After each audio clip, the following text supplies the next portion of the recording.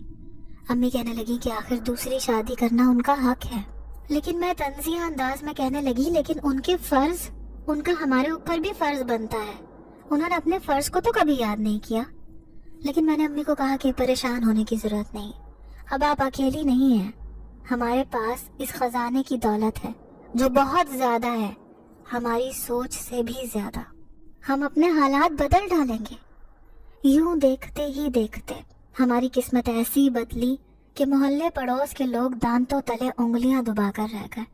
وہ اس بات پر حیران تھے کہ مولوی عارف کا وہ گھرانہ، جس کی لڑکیاں کبھی کسی شادی بیاہ کے لیے بھی گھر سے باہر نکلتی ہوئی نظر نہیں آتی تھی، آج راتوں رات اتنے امیر کیسے ہو گئے۔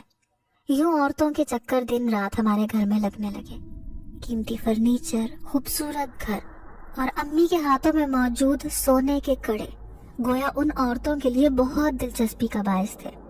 تبھی تو امی نے صرف ایک بار رشتے والی عورت کو کہا کہ میری بیٹیوں کے لیے اچھے سے رشتے لے کر آؤ، تو اس نے سینکڑوں کی تعداد میں رشتے لا کر امی کو دکھانے شروع کر دیے، جس میں سے ہر رشتے والے لوگ یہ چاہتے تھے کہ سب سے پہلے ہم ان لڑکیوں کو دیکھنے آئیں۔ کوئی کہتا تھا کہ ہم آج ہی دیکھنے آ جائیں گے۔ امی کو کچھ سمجھ نہیں آ رہا تھا۔ پھر میں نے ہی چند لڑکوں کی تصویریں دیکھ کر فیصلہ کیا کہ باجی کی شادی ان لڑکوں سے ہونی چاہیے جو عمر میں بھی ان کے جیسے تھے، شکل صورت کے بھی اچھے تھے۔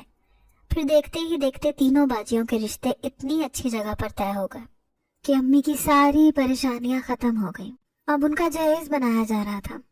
میں چاہتی تھی کہ وہ اس گھر سے کسی شہزادیوں کی طرح رخصت ہو، اسی لیے میں خوب بڑھ چڑھ کر تیاریاں کر رہی تھی۔ لیکن جیسے ہی رات ہوتی تو ہر رات وہ جن زاد میرے سامنے آ جاتا، مجھے یاد دہانی کرواتا کہ ایک نہ ایک دن تمہیں لوٹ کر میری دنیا میں آ جانا ہے، یاد رکھنا وہ شیش محل تمہارا انتظار کر رہا ہے۔ اس کی بات پر میں اداس ہو جاتی۔ ایسے ہی ایک رات میں چھت پر کھڑی اس سے باتیں کر رہی تھی، جب وہ بتانے لگا کہ میں اس دن بہت بڑا جشن مناؤں گا جب تم ہمیشہ کے لیے میرے پاس میری دنیا میں آ جاؤ گی۔ تو میں کہنے لگی کہ مجھے تھوڑا وقت دو، کیونکہ مجھے اپنے سے چھوٹی بہن کی شادی بھی کرنی ہے، اس کے بعد میں یہ ساری ذمہ داریاں ختم کر کے تمہارے پاس آ جاؤں گی۔ لیکن برا ہو میری قسمت کا جب مجھے بڑی باجی نے اس سے باتیں کرتے ہوئے دیکھ لیا۔ دوسری صبح وہ سب کے سامنے کہنے لگی کہ میں نے اسے چھت پر کسی سے باتیں کرتے ہوئے دیکھا ہے، لیکن وہاں کوئی بھی نہیں تھا، لگتا ہے کہ یہ کوئی اپنے ساتھ بہت برا کر چکی ہے، ایسے ہی تو اتنا سارا خزانہ نہیں ملا، نہ جانے اس نے کیا گل کھلایا ہے۔ اسے مجھ پر شک تھا، لیکن میں خاموش ہو گئی۔ امی کہنے لگی کہ اس نے تو عامل کا بتایا ہوا عمل ہی کیا ہوگا، اور بھلا یہ کیا کرے گی؟ کاش میں بھی تمہارے ساتھ اس عامل کے آستانے پر جاتی تو تمہاری جگہ وہ عمل میں کر لیتی۔ پھر گھر میں شادی کی تیاریاں شروع ہو گئی۔ اس دن تو میں مہندی کے فنکشن کے لیے تیار ہونے لگی۔